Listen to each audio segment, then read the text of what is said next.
What's up, everybody? It's Paul from Puddle of Mud, and you're on BackstageAxxess.com, where the real show begins.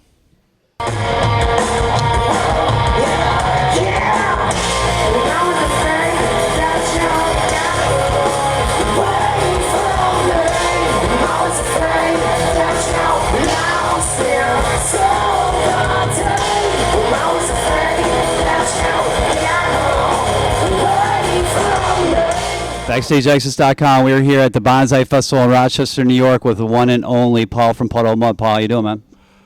A little hungover, a little tired, but I'm going to do my best to be here for you, man. I'm going to do everything I can. These guys just came back from Cleveland, and they were in a show in Lockport, New York on Friday. So, all around and all about, and they're on the tour of Red Theory. How did that work out?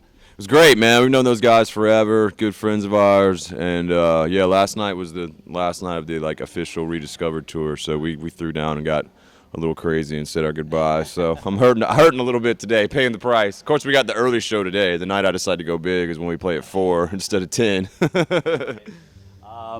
These guys have a new CD coming out called Rediscover, and it's coming out, I think, August 30th. Correct. Yep, Okay. that's correct. Who came up for the idea of doing this project? 'Cause it's all basically cover songs. Whose idea was that? It kind of just fell into place, man, because at the end of the last record cycle, we had a lot of frustrations in business land, which unfortunately happens in the music business. Sometimes the business gets in the way of the music, and we had to fix some things. We were really frustrated, so we took time off. We've never really taken time off. We've always been like tour, rehearse, write, record, tour. So we were like, let's take time off. So we took like 6 months off, started getting offers around January for summer tours, like the Rock Allegiance and Europe was calling again, Download Festival and stuff like that. And we didn't really want to go out and just beat a dead horse and not have anything out there. We wanted to have something out there, so we came up with the idea of recording TNT by AC/DC and The Joker by Steve Miller, which we've been doing forever in our set. We were like, let's just go record those and send them on the radio so we have something out there. One thing led to another. We started having fun, and we got this crazy idea of putting together a big band with a piano player and another guitar player and a backup singer, and doing a whole covers record of 70 songs, and then taking that actually out on the road. And just something fun to do. It's for, as an artist, we do 4-chord rock music, you know what I mean? And to do that was so much fun, and it was just pushed all of our what we're capable of doing as a band, and opened up different avenues and different mindsets, and we've had a great time with it. It's been really fun. Now, who came up, or I should say, how did you guys pick the songs? I mean, obviously, the 70s, well known for all those great songs that came out of that era. How did you guys dwindle down picking the songs? We just started compiling. Once we got the idea rolling, once we started with TNT and The Joker, we started rolling. It was me and Wes and our manager and our producer. We just started bouncing songs off each other, and it was a lot of VH1 classic and a lot of classic rock radio, which is all I listen to actually. I can't stand modern rock radio. I mean, I'm part of modern rock radio, but I hate it, so I only listen to classic. And we just started compiling this huge list, and got up to like 30 songs that we weeded down to 15, and then that got weeded down to the 11 that ended up on the record. So it was just pretty much anything. Just hear a song, and that got put in an email, and it just made this huge list. Now, I was actually able and fortunate to check out the Friday show that you guys played in Lockport, New York, and like you were just saying, this big band that you had in front of you, or I should say behind you. How did you find the players? How did they get involved? Johnny, the piano player, actually played harmonica on the record. And we found out that he also plays piano. So we brought him out. He didn't play piano on the record, but he's playing piano now. And then Johnny and Nate and Tyra, the other guitar player, and the female backup singer, we actually found at MI through auditions.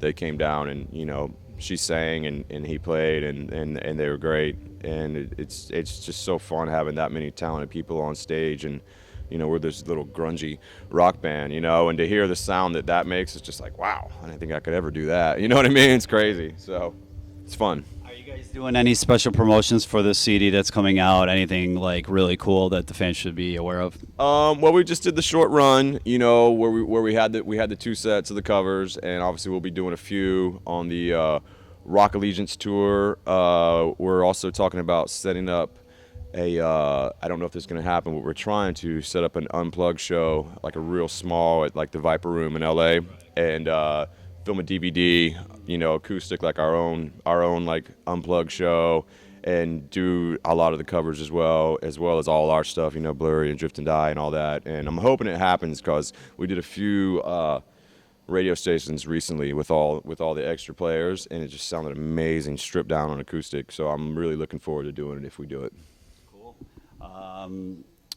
The band's gone through a lot of major changes over last year. Ryan's gone. Now Shannon Boone's going to be obviously behind the kit. You guys add another guitar player, Dizzy Devereaux. Now with that, obviously, like I said, I checked the showdown on Friday. Wes is playing the guitar a lot less than he has before, and that's, I guess, a thing that you guys want to possibly focus in, have Wes sing less, or I'm sorry, play less. Well, that was kind of his decision. It started happening at the, like I said, the end of the last record cycle. Before we did this record, he just started putting the guitar down all the time, and I just wanted to do the frontman thing. But that leaves me with like 2 guitar parts. I'm like, man, you gotta help me out, man. I can't play both. I'm gonna lose the rhythm if I start playing lead stuff. So, but he enjoys doing it, and he loves the freedom. Like I like him to play because he has that Nirvana Sonic Youth thing, that noisy thing that I don't have. I'm more of a blues player. Like, I try to play his stuff, and as simple as it sounds, it doesn't sound the same if it's not the same hands. So there's certain things where I'm like, dude, you got to play on this song. You got to play on that song because it's just yours. But he enjoys putting the guitar down and having that freedom. So I've known Adam, Dizzy, forever in Jacksonville, where we're from. We're both from there, and I knew he was a great singer and a great guitar player, so I brought him in, and so far it's been a great fit. Yeah, I mean, like I was saying, it was just odd. I've seen Puddle Mud forever, and then all of a sudden, like, where's Wes's guitar? That Gibson strapped to him at all times, right? I know it's definitely different, and it's just it's something that he enjoys doing, man, and it's about making him comfortable. If that's what he wants to do, then go do it. And Adam's there to to fill the slot. So. Now, if fans go to the Puddle Mud website, it's under construction right now. Can you tell them when it's going to be up? Hopefully soon. We have obviously we are, thank God, out of our record contract. So now we're doing everything our own. So everything's a little bit slower now, but we do have a web guy now who's putting that up and running. So hopefully very soon it'll be up. Okay. And rumor has it the band's working on a new studio album. Can you tell us about that? Yeah, we're just getting started. Like I said, we were so burnt at the end of the last cycle, which is why we did this project. And this project is strictly for fun. We're not looking to sell 1 million records on a cover album. It's just something for the fans. If you dig it, you dig it. If you don't, cool, whatever. So yeah, we've been writing heavily, and I hope to be close to ready to go in January, February, and then have the record out by next summer. I hope. That's the plan. We'll see how it goes. Okay. And the Puddle Mud tour for the rest of 2011, is this going to be the outfit that everybody's going to see with the backup singer and the keyboardist? Is that what the fans can expect? We're thinking about that. I mean, we're doing this. We're doing the Rock Allegiance tour, and that's gonna be straight Puddle because it's a shorter set because there's so many bands on it. We got Buck Cherry and Papa Roach, so that's gonna be strictly Puddle. And then we're going back over to Europe, doing a tour over there in October, and then November and December we're trying to figure out what we're gonna do. We may bring this project back out, but we maybe approach it a little bit differently. I'm not sure. We're trying to decide, but it may come back in November, December timeframe. So I was lucky to get to check this out. So if you guys get to see Puddle Mud in the very near future, you definitely want to check them out because it's a very different thing that they got going on, and different to me is good, right? Different's always good.